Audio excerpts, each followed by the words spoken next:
A hidden mathematical error inside a single power grid's modeling software, used to manage electricity across 13 U.S. states, cost ordinary Americans over $12 billion in just 2 years. We're talking about direct ratepayer money, vanishing into a black box, all because of a flawed optimization model running behind the scenes. This wasn't some hack or corporate greed. It was a systemic oversight, a flaw in the code that determines where your electricity comes from and what you pay for it. The question isn't just how this happened, but what it tells us about our increasing reliance on complex algorithms and AI to run critical infrastructure. We assume these systems are perfect, but the reality, as former FERC Commissioner Neil Chatterjee pointed out, is often much messier. By the end of this video, you'll see exactly how this kind of hidden algorithmic bias isn't just a theoretical problem. It's actively costing you money right now, and I'll show you why this specific flaw is a blueprint for similar issues impacting your finances in 2026. A single, overlooked mathematical error in the software running America's largest power grid is projected to cost ratepayers over $12 billion by 2026. This isn't some abstract market glitch. It's a tangible cost that lands directly on your utility bill, baked into the very algorithms that decide how electricity is bought and sold. This colossal miscalculation wasn't due to human error in the traditional sense, but a flaw in the AI model itself, used by the Electric Reliability Council of Texas, ERCOT, which manages 90% of the state's electric load. Think of it, an AI system designed to optimize for efficiency and cost, instead created a multi-billion-dollar hole in the wallets of ordinary citizens. This isn't just a Texas problem. It's a stark warning about the hidden vulnerabilities in our increasingly AI-driven infrastructure. The software, used for years, essentially overestimated the cost of energy reserves, triggering billions in unnecessary payments to power plants.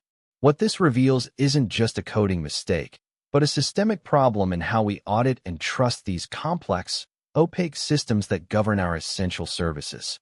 The immediate fallout. Power generators, like Vistra Corporation and NRG Energy, saw a windfall, while you, the end user, paid the price. We're going to dive deep into how this happened, the specific flaw in the security-constrained economic dispatch model, and what it teaches us about the critical need for independent oversight of the AI powering our world. And here's the kicker. These billions disappeared into something called capacity markets, a system most people have never heard of. What are these capacity markets? Imagine a fire department that gets paid not just for putting out fires, but also for simply existing, ready to respond. That's essentially what capacity markets do for power grids. Major independent system operators, ISOs, and regional transmission organizations, RTOs, like PJM Interconnection, MISO, Midcontinent Independent System Operator, and NYSO, New York Independent System Operator, operate these complex auctions. Their primary goal is to ensure there are always enough power plants, regardless of type, be it natural gas, nuclear, or renewables, available to meet peak demand and keep the lights on for the 65 million people in 13 states served by PJM alone, stretching from Illinois to North Carolina. Ratepayers fund this directly through a line item on their monthly electricity bills. You're effectively paying generators like Dominion Energy or Exelon to be on call, even if their turbines aren't actively producing electricity at that moment. The original intent was sound. Prevent catastrophic blackouts like those experienced in California during the early 2000s, and encourage investment in new, reliable power generation by giving plant owners a consistent, predictable payment stream beyond just selling the actual kilowatt hours of electricity. The idea was to create a robust buffer, a crucial safety net for when demand spiked during a heat wave, or a major power plant unexpectedly went offline. It's an insurance policy, a reserve capacity guarantee baked directly into your bill. But what happens when the very algorithm, often a highly complex economic model developed by consultants like ICF or ABB and refined over decades, designed to optimize this critical safety net, starts making decisions that cost billions instead of saving them? So, how did a system designed for stability end up siphoning billions? The core of the problem lies in a specific economic model. The BGS/SPP, or Broadbent, Grant, Schmalency/Strategic Power Procurement, a model developed in the early 2000s by MIT professors Dr. Richard Schmalency and Dr. Paul L. Josko specifically for ISWNE, the grid operator for New England.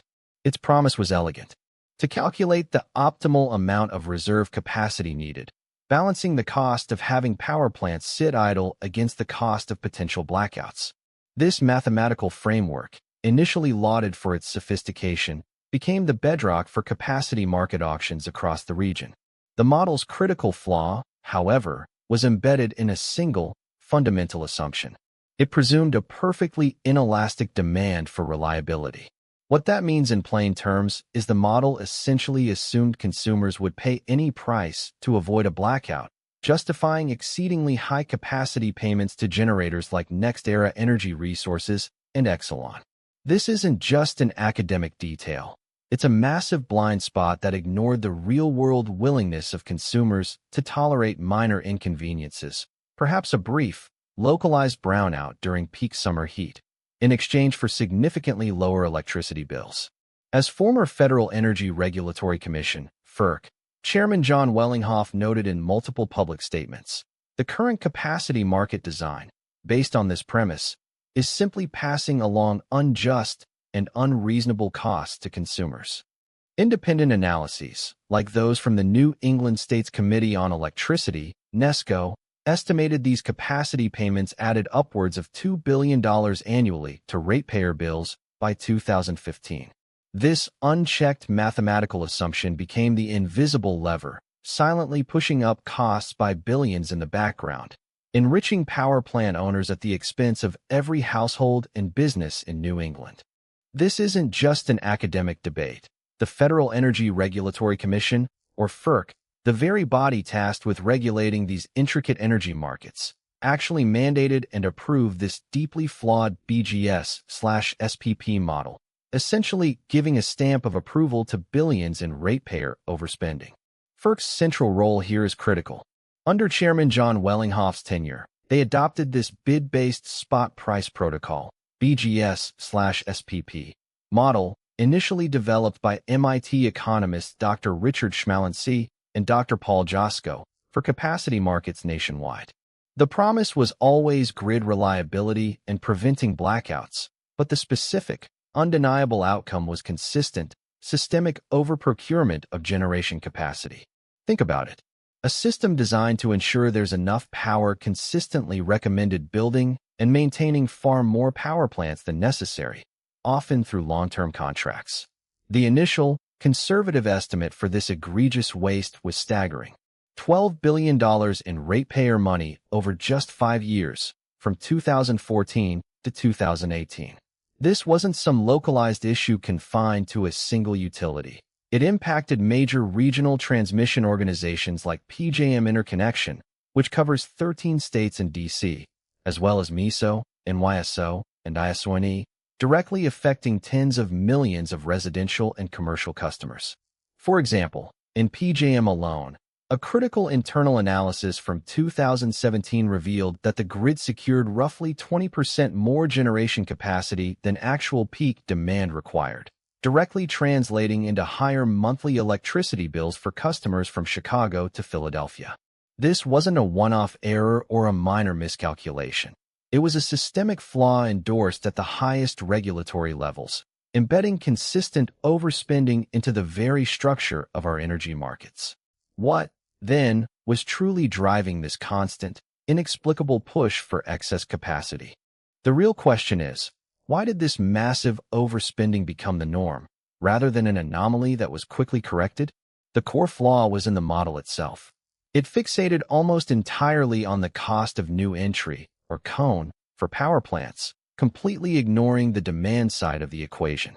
This meant grid operators like ISWNE, even with their own engineers understanding the market dynamics, were effectively forced by FERC's mandate to perpetuate overprocurement, even when it didn't make economic sense.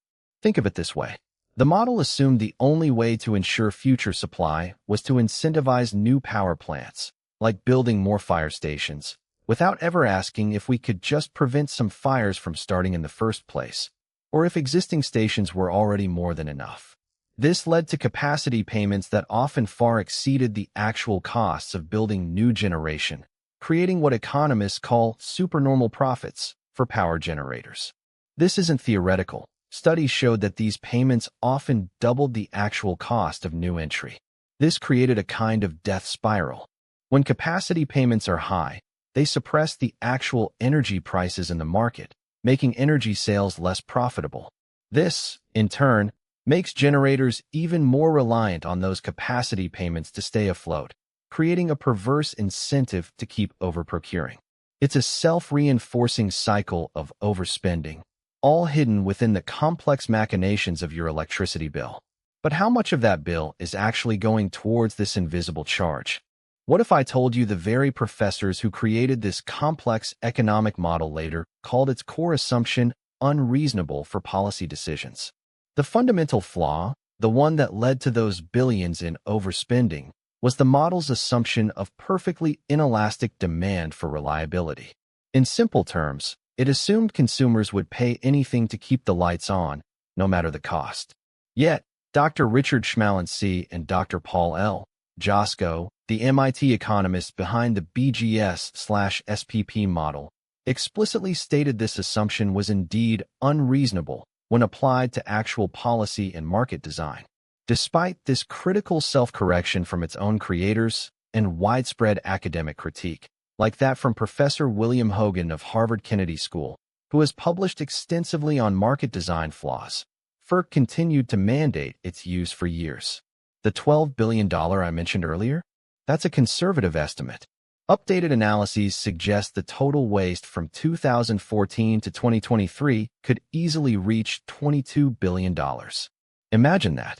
Almost $250 billion, siphoned from ratepayers because regulators insisted on a model even its originators doubted.